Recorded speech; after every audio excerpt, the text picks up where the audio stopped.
देहरादून के मालदेवता में भारी नुकसान हुआ है और कहा जा रहा है कि तबाही में कई लोग लापता हो गए हैं।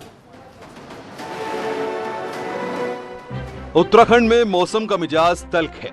कई दिनों से हो रही बारिश लोगों पर आफत बनकर टूट रही है। कई जगहों से तबाही का मंजर सामने आया है। देहरादून के मालदेवता में बादल फटने से भारी नुकसान हुआ है।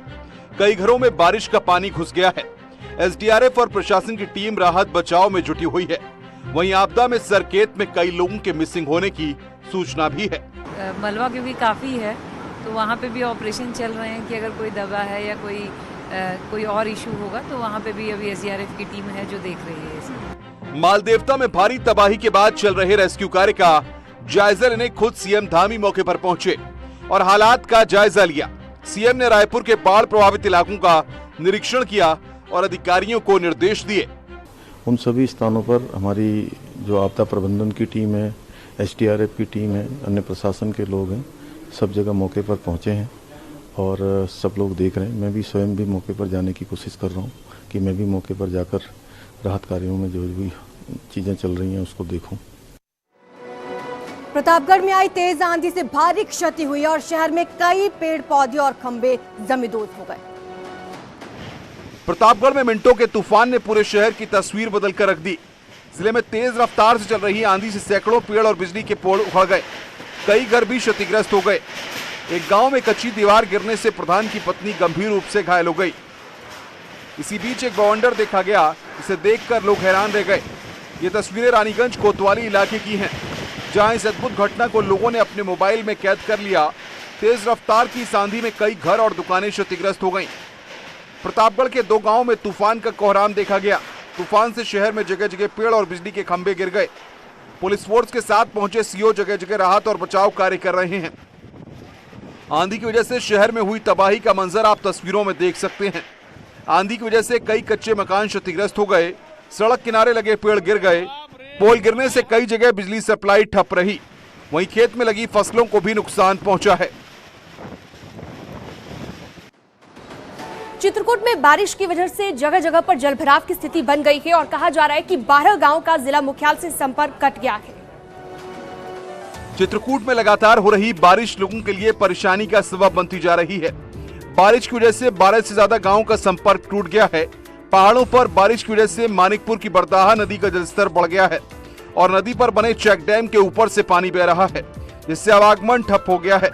लोग नदी के किनारे खड़े होकर पानी कम होने का इंतजार कर रहे हैं, तो वहीं कुछ लोग जान जोखिम में डालकर नदी पार कर रहे हैं। दूसरी तस्वीर भी चित्रकूट की है, जहां बारिश से जगह जगह जल जमाव हो गया है। शहर के खोई चौराहे पर नाली चौक होने की वजह से सड़क पर पानी भर गया है और बच्चे जल जमाव से होकर स्कूल जाने को मजबूर हैं। ये तस्वीरें नगर निगम के दावों के बिल्कुल विपरीत हैं।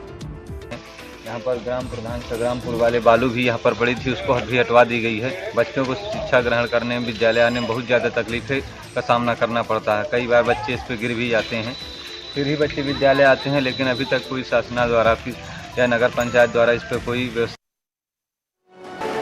खबर अलीगढ़ से है, जहां पर कृष्ण जन्माष्टमी के मौके पर दो गुट आमने सामने आ गए। जमकर दोनों गुटों के बीच में झड़प हुई। पुलिस को सूचना दी गई और पुलिस ने मौके पर पहुंच के मामले को शांत करवाया। अलीगढ़ के दहली गेट इलाके में जन्माष्टमी के मौके पर दो पक्षों में कहासुनी हो गई। विवाद बढ़ने पर दोनों पक्ष आपस में भिड़ गए और जमकर मारपीट होने लगी। वहीं घटना की सूचना मिलते ही भारी संख्या में पुलिस फोर्स मौके पर पहुंची। पुलिस मामले में आरोपियों के खिलाफ मामला दर्ज कर कार्रवाई कर रही है। वहीं एसएसपी कलानिधि नैथानी ने बताया कि मामले में वैधानिक कार्रवाई की जा रही है। इलाके के दोनों पक्षों से हमारी बातचीत चल रही है। मारपीट में घायल लोगों को इलाज के लिए अस्पताल भेज दिया गया है।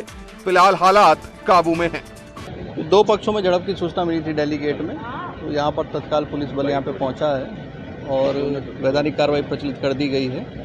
बाकी यहाँ पे शांति व्यवस्था बहाल कर दी गई है। स्थानीय जो लोग हैं इनसे हम लोगों की वार्ता चल रही है। जो भी वैधानिक कार्रवाई है उसको पूरा अमल में लाया जाए। घटना के बारे में दो पक्ष के बीच में झड़प की बात आई थी। माफिया मुख्तार को रोपड़ जेल में वीवीआईपी ट्रीटमेंट देने के मुद्दे पर सवाल खड़े हो रहे हैं। मुख्तार की मदद करने वालों पर कार्रवाई हो सकती है। माफिया मुख्तार अंसारी की तीमारदारी पंजाब की रोपड़ जेल में 10 आईपीएस अधिकारी करते थे। इनकी देखरेख में ही अंसारी यहां सजा काट रहा था। जेल में पत्नी से मिलवाना और वीआईपी इंतजाम करवाना इन्हीं अधिकारियों का काम था। सूबे में सरकार बदलने के बाद अब जेल मंत्री की रिपोर्ट में खुलासा हुआ है। जेल मंत्री ने अपनी रिपोर्ट सीएम भगवंत मान के पास भेजी है। इसमें इन सभी बातों का जिक्र है। लिहाजा पंजाब सीएम ने जेल मंत्री की रिपोर्ट पर एक और कमेटी का गठन कर दिया है। 3 आईपीएस अधिकारी अब अपनी रिपोर्ट देंगे। इसके बाद सरकार तय करेगी कि इस मामले में क्या कार्रवाई की जाए। मुख्यमंत्री को सौंपी रिपोर्ट में कहा गया है कि मुख्तार अंसारी केवल नाम के लिए ही जेल में बंद था। वो रोपड़ जेल में बने अफसर क्वार्टर में पूरी सुख सुविधाओं के साथ रहता रहा। वहाँ उनकी पत्नी भी अंसारी के साथ रहती थी। सूबे में सरकार बदलने के बाद अब जेल मंत्री की रिपोर्ट में खुलासा हुआ है। जेल मंत्री ने अपनी रिपोर्ट सीएम भगवंत मान के पास भेजी है। इसमें इन सभी बातों का जिक्र है। मुख्यमंत्री योगी आदित्यनाथ ने अधिकारियों की कार्यशैली पर खासा नजर रखी हुई है। खबर है कि जिन अधिकारियों ने अब तक जनता की समस्या का समाधान नहीं दिया है, उन पर जल्द गाज गिर सकती है। यूपी में आने वाले दिनों में कई यूपी सरकार के अफसरों पर गाज गिरने वाली है। यूपी के मुख्यमंत्री योगी आदित्यनाथ आम लोगों से जुड़ी शिकायतों की खुद रोजाना मॉनिटरिंग कर रहे हैं।